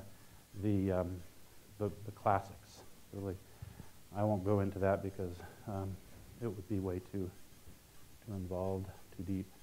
So what about the potential for aquaculture to mitigate or to create environments that would combat climate change or combat various aspects? And I'm pointing to this project we did on the Bronx River in New York. And if you can imagine, the Bronx River is not quite pristine. In fact, it's pretty nasty. And in this case, the project was to use seaweed and to use shellfish in order to see whether we can extract nutrients from the Bronx River, from basically the city nutrients, and create an environment that is more pristine. You know, get rid of that eutrophication and cause it to sequester some of this carbon and extract those nutrients. And it works pretty well. This, by the way, is some clams. This is a jar with no clams. About an hour before this picture, they both were green, and it just shows the filtering ability. I realize now that that's a really lousy picture, but it's the one I had. So that's using aquaculture. And how might this be done then on a big scale? So one thing we have, and you might have heard, is we have these things called dead zones. And what a dead zone is, and this is the biggest example we have in the world, is where nutrients from the land are coming down to the ocean. They basically cause a bloom of phytoplankton, the little plants of the ocean, but they run out of lunch, they run out of those nutrients, they die, and when they die, that decomposition sucks oxygen out of the water. So it's a process, right? And when it sucks oxygen out of the water, it creates this situation where basically everything in that area dies, because aquatic organisms, you know, animals do need oxygen. So in the Gulf of Mexico, this gets up to 20,000 square kilometers. Who cares what 20,000 square kilometers is? It's about the size of the state of Connecticut. It's a big area, right? So just as a thought exercise, plugged in a few ideas of, okay, how we might use aquaculture to address this dead zone issue. And basically, one thing we know is we got photosynthesis. These are these microorganisms, right? And a nice healthy system. They're providing food and oxygen for the fish and the animals. They provide nutrients, carbon dioxide back. Nice balanced cycle driven by the sun. But what happens when we get excess? You know, we get this side loop here, and we have death and decay, and we lose our oxygen. So, is there a way we can crop off some of these nutrients and avoid this by perhaps growing some algae, macroalgae, and harvest that? Is there a way we can cut that at that stage where those nutrients, instead of going into the phytoplankton, go into a macroalgae that has benefits? Also, can we add shellfish to the mix and crop off those microalgae as they're being produced so we don't get into this loop of death and decay? And then these excess nutrients that are coming down the river, released by man, actually end up in something useful. And we get away from the ecological harm of these dead zones. So if you do the math on that, and let me put a caveat out here. As a scientist, this slide makes me extremely nervous. Scientists are inherently cautious, and the numbers on here are extremely scary to me as a scientist because they are extremely large. But let's say we used half of that area, 10,000 square kilometers, for seaweed farm, and we just are taking numbers from a Chinese kelp farm because we have good numbers on that. Sugar kelp is where we have good numbers. And we're getting a production that is similar to what they get in China, let's say 1,000 tons per square kilometer. What would that mean in terms of some of these ecosystem services? It's a lot of biomass. It's a lot of biomass, 10 million tons of dry weight biomass. That's after it's been dried, right? So it's even 10 times that in wet. That would contain around 1 million tons of protein. Now, I've looked at protein. I'm a nutritionist. I've looked at the protein from seaweed, and it compares sort of well with soybeans. So if you use soybean numbers, that 1 million tons of protein would be worth about $500 million. Also produces about 300,000 tons of algae oil. Now, we saw the omega-3 story a little bit, the EPA and DHA, which I'm going to talk about more. This actually, algae oil does look like fish oil, and it has a lot of EPA in it. So it's actually worth quite a bit. And 300,000 tons is about 5 times world fish oil production. So this actually represents a significant increase in the amount of omega-3s that can go into your body and your body and your body and your body. And it's also worth about $500 million. Bunch of carbohydrates. What do we need carbohydrates for? Fuel, right? That ethanol in your tank. Plastics. Anything you can do with a petrochemical, I could do better. No, anyway, any carbohydrates are where that kind of stuff comes from when you put the word bio in front of it. Bioplastics, biofuels. At the same time we're doing that, we're going to remove 200,000 tons of nitrogen. It means nothing.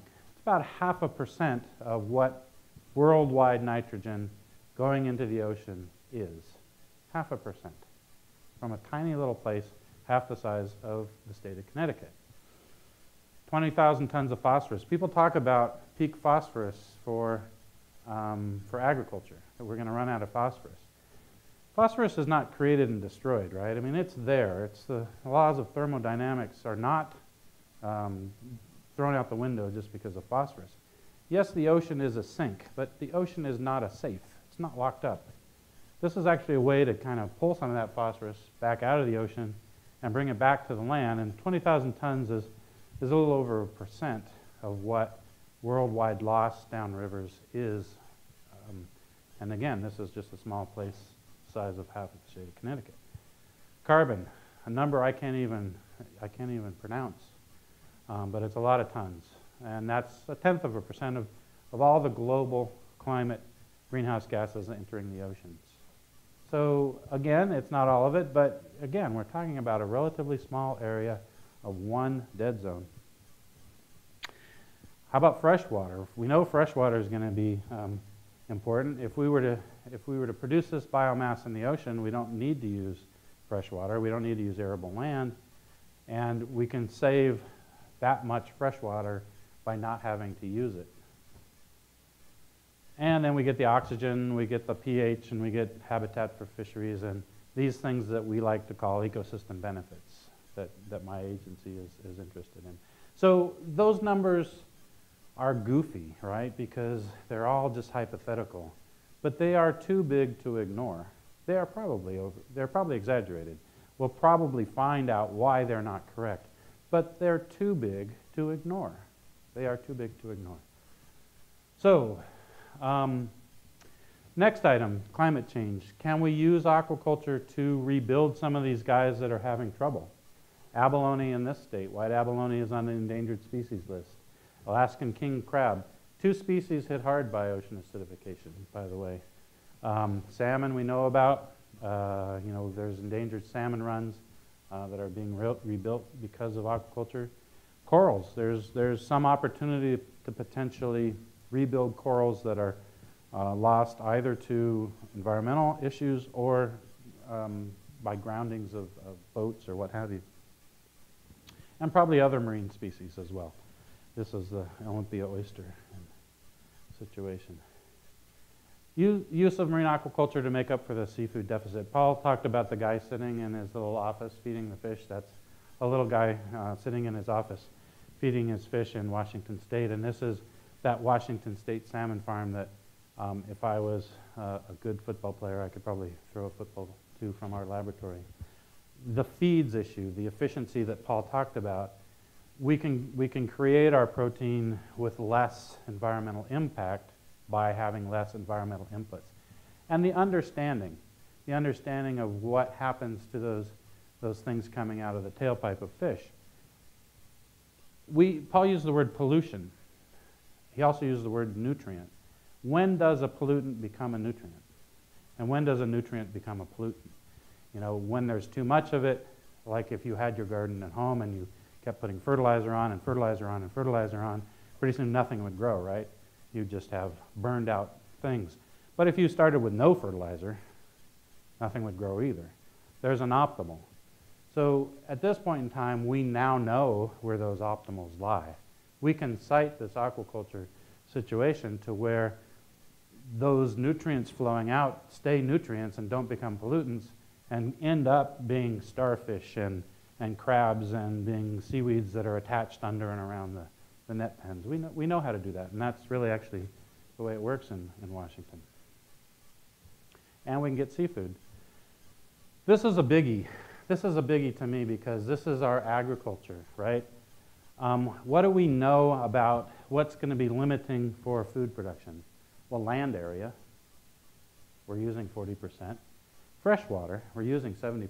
We can be more efficient. Don't be worried. We can be more efficient with both of those. Phosphorus and the other nutrients I talked about. But weather, we've got weather. I mean, floods, droughts, hurricanes. Now think about a flood in the ocean. Do we worry about that? Do we think about a drought in the ocean? Do we worry about that? No, there are no floods or droughts in the ocean. What about hurricanes? Yeah, okay, you go 30, 40 feet underwater, there's no hurricane anymore. I mean, it's a nice place to be. It's very stable. And it gets away from some of these stressors on our agricultural supply. And then this is just kind of looking at, actually this speaks to what Paul has already looked at in terms of greenhouse gas emissions based upon different options right now for producing protein. And you can see that unfed aquaculture does pretty well because they don't need any feed. Very few greenhouse gas emissions. Basically, this is just the truck to pick them up and take them to market. Pigs, poultry, mutton, goat, beef, they all kind of have some problems. Fishing isn't bad. Fishing isn't bad, but we can't go over what we're already getting. So, I mean, as good as fishing could be in terms of greenhouse gas emission, it's a moot point because we can't increase past maximum sustainable yield. There's a cap. Aquaculture is pretty good. There's not too bad. You know, different aspects of that. Fish, even fish. So with that, there it points it out. Okay, seaweeds is not on the graph, but obviously that would even be better because it's negative. All right, but man does not live on seaweed alone.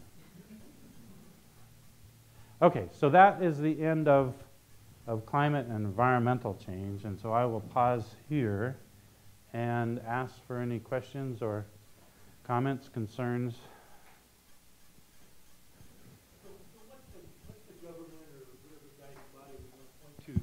What's being done nationally to spur this on? It all seems like it's a little initiative here, an initiative there, an initiative there. From a macro standpoint, what's being done? Do you want I'm from the government, I'm here to help you answer, or do you want the honest, you've been doing this a long time, Mike, tell me the truth answer? Not enough. And it's hard because I told you that, you know, in our office, we're still crystallizing our thinking around this. This is, you know, 6 months old. And so last month, we had a data call. Part of my job is, you know, they say, okay, by close of business today, give us a report on, and that is my life these days, and it was give us a report on what you're doing to combat climate change. And obviously, guess who's in Paris? Guess who wants this information, right? And so we started to think about this. Fisheries, the fisheries side is further along because they actually have a climate change office who's charged with doing just this. Aquaculture in the agency, it's just 6 of us doing everything. So we don't have a lot of thinking. We need to do more of this. Agriculture is way far along because FAO is pushing it, and we have a whole Department of Agriculture. This and you know the directives from the Obama administration and before were, you know, you need to implement thinking about climate change in everything you do. And those are great words, but how do you really do that? And I think in this area where information quality is still very low, until we really have paradigms to understand what kind of things we should be doing, we're still grabbing at stuff. So that's the honest answer. Come back in a year and hopefully we'll have a very good plan. We got time. I mean, climate change at least takes time, if nothing else.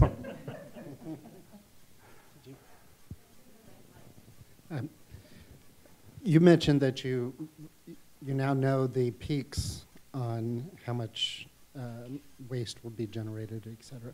Do you know that for like salmon, but for all species? I mean, that are potentially being farmed? We know it very well for salmon, and we know it pretty well for everything else. We know it well enough to make intelligent decisions. Mike, I want to put the honest, unvarnished truth in perspective. In terms of money, money's a good way to look at this. And you're going to charge me now? If you scraped up all the pieces of money for all the research being done in NOAA, and you guys have the lead, how many millions of dollars do you think are being devoted to mariculture, aquaculture research within NOAA? Within NOAA? Within NOAA. $7 million. $7 million. Our budget here is 4.5 times that much. Now, either you're undervalued. Can we have a loan? All right, I should have asked this first. How many of you pay taxes? If you do not pay taxes, get out. Okay, I think we're going to let him go on to the second part and then hold any questions that you have on this segment, and we'll ask them all at the end. Okay, you'll be sorry for that, I guess. So I am a nutritionist, even though I work mostly on fish and not human animals. I eat. I like to eat, obviously. I don't always follow the best nutritional advice, which just means that knowing it and doing it are two different things. But I'm very interested in human health. And I'm very interested also in human health for not you people. I'm interested in the health of, the taxi driver in St. Louis. I'm interested in the health in the farmer in Imperial, Nebraska. I'm interested in human health for everybody, not just people who are affluent enough to live in Southern California and come to this beautiful place and realize how lucky you are to be sitting in these chairs. I am interested in you guys too, but you guys can afford it, right? It's not everybody who can. So I wanted to kind of look into some of this human health stuff. Now, first of all, my friend Yoshimatsu-san gave me this slide, and he likes to point out that Japan lives longer than everybody else, and they eat more seafood than everybody else. And we don't do very well in terms of the seafood consumption or the longevity.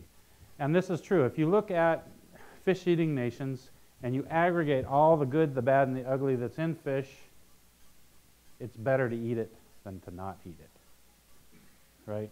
Otherwise, if it was bad for you, Japan wouldn't be out there.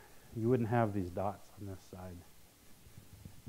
The other thing that is not on this graph, this is age, but if you were to plot something nutritionists call the diaper gap, you'd see the same relationship.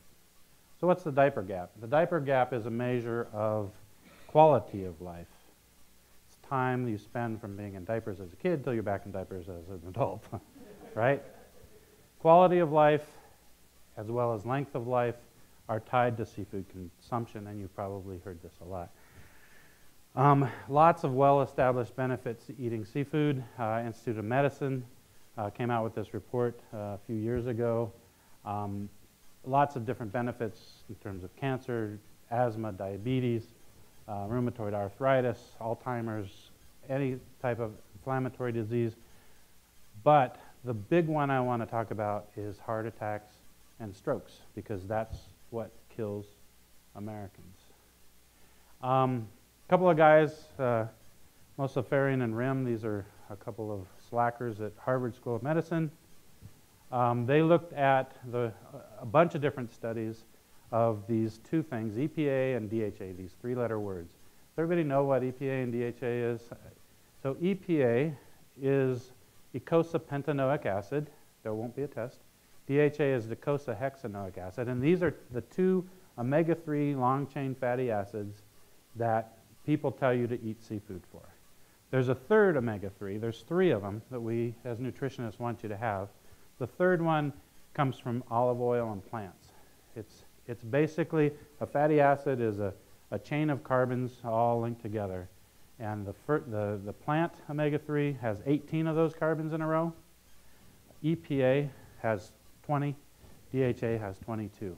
So it's just a long string of carbon atoms with some junk on one end. Junk, that's a scientific term, by the way. So you look at all these, each of these dots is a different study.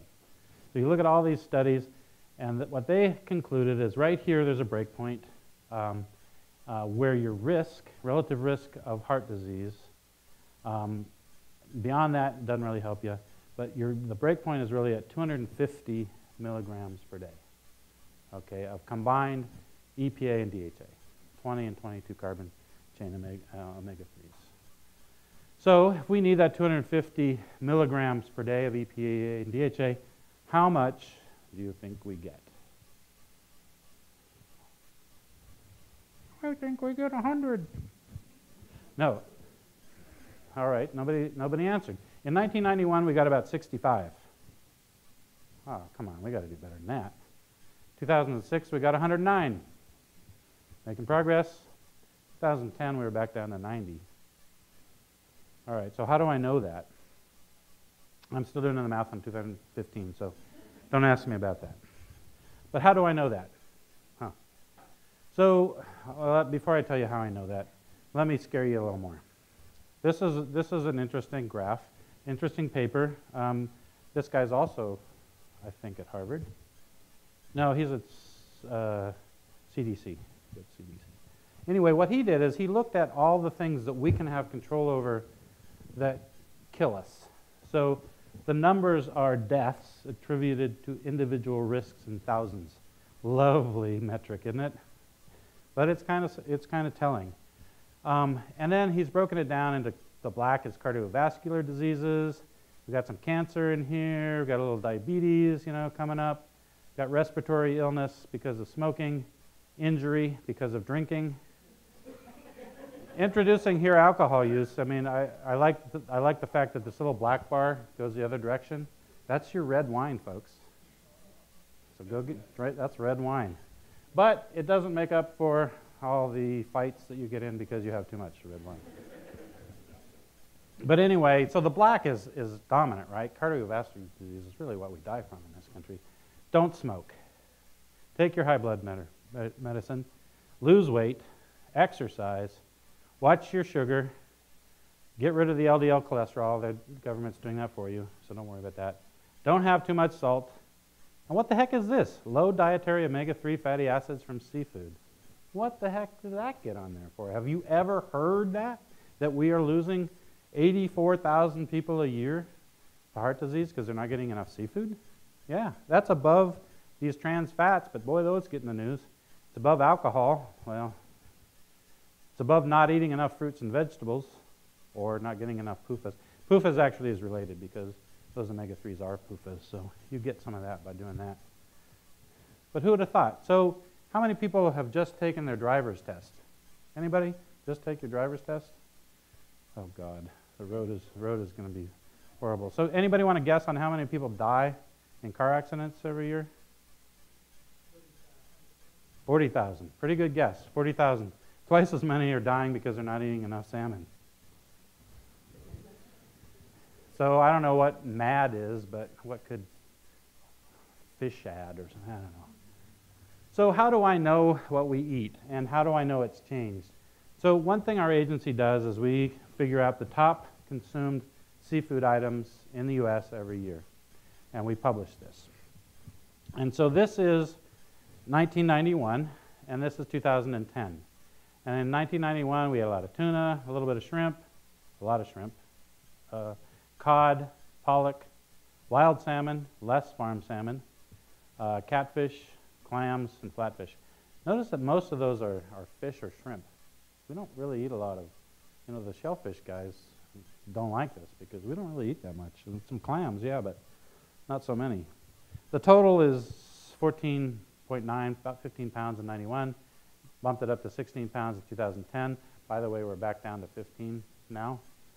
But things have changed, and I think I have the shrimp has gone to number one, right? The salmon has switched. We've gone from mostly wild and not so much to a lot of farmed and a little bit of wild. The catfish has gone up a little bit. That's a, oops, I didn't want to do that. The other thing is these ones with the stars are primarily farmed. And in 1991, in the top 10, we had 4 farmed fish and the rest wild. By 2010, 6 farmed. So a lot more farmed fish.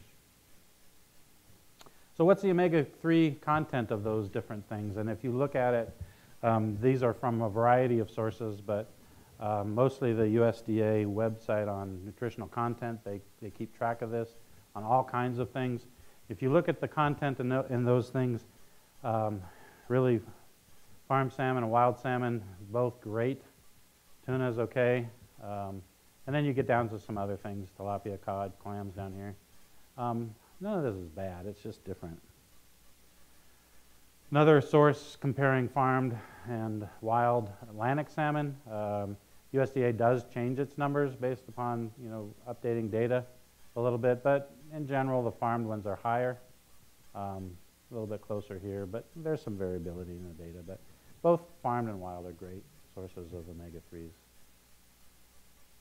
So if we add consumption, put that consumption data in 2010, and then we credit it with the amount of omega-3s, we're getting our EPA and DHA largely from salmon.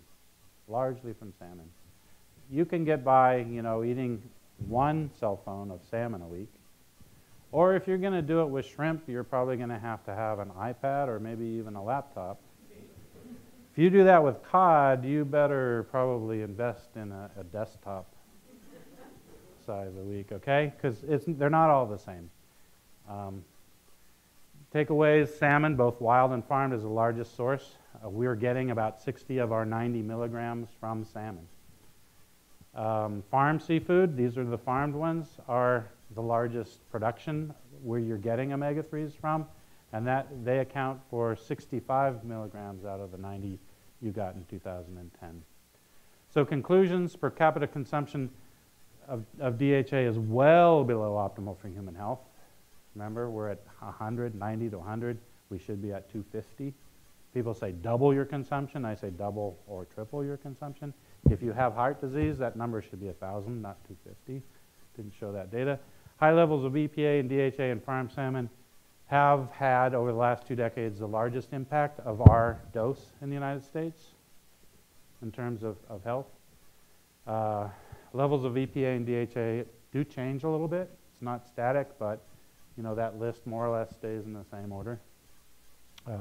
Eat more seafood. You know, unless you're eating that laptop a week, you probably need more. If you are eating that laptop a week, save some for the rest of us. I think that's it. Oh, Captain Nemo was right. Jules Verne did this, what, in 1870? He predicted, you know, this using seafoods and creating all types of food products out of it that resembled the best of what land could do. It was just a novel. And this is this OSU seaweed bacon again. Questions? Oh, that's the end.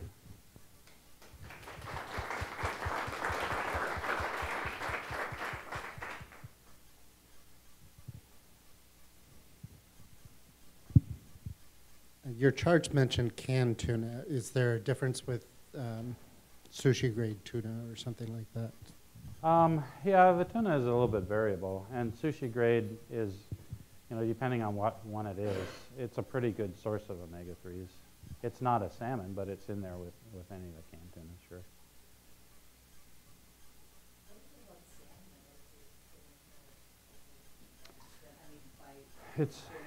It's because we don't eat liver, fish liver.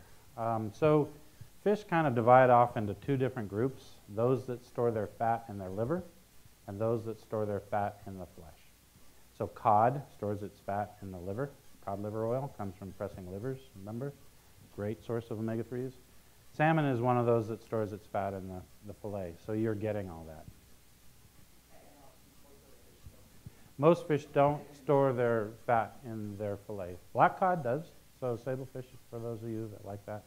We don't eat a lot of that, but it's a good source. Anchovies, if you're cheap, put anchovies. Make a sauce out of anchovies. Anchovies are a great source. We don't eat a lot of it, but we could, and sardines and other things. So there are other fish out there that do have those kind of levels.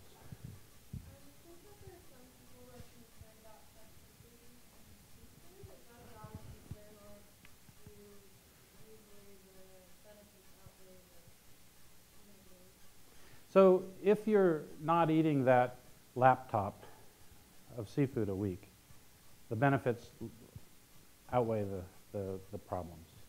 If you're getting out to, you know, a large amount of seafood, then you're not getting further benefits, and you are putting yourself at increased risk. However, the issues of like PCBs and mercury in fish are really kind of limited, and you need to look at the guidance for those. For mercury, for example, it's really, if you're pregnant or lactating, you need to stay away from 4 different fish. Other than that, you need to have that, especially if you're pregnant or lactating, because of those fatty acids I talked about. That DHA, that 22 carbon chain, extremely important for brain development. Extremely important. That's why, yeah, I mean, that's why eating fish really is important during pregnancy.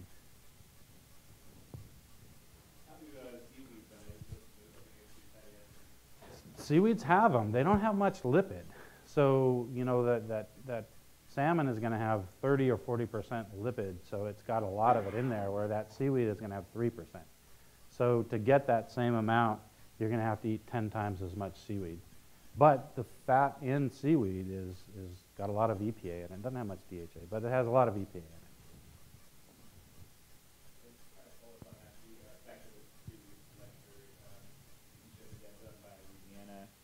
I'm sure there's, with the population in China and the amount of macroalgae farming they do, or do you get some of the data from that to support the cause back here? Yeah, absolutely. In fact, if you look at the seaweed growing areas in China, they started because there was a lot of, they were there because there were a lot of nutrients coming down the rivers, as you can imagine.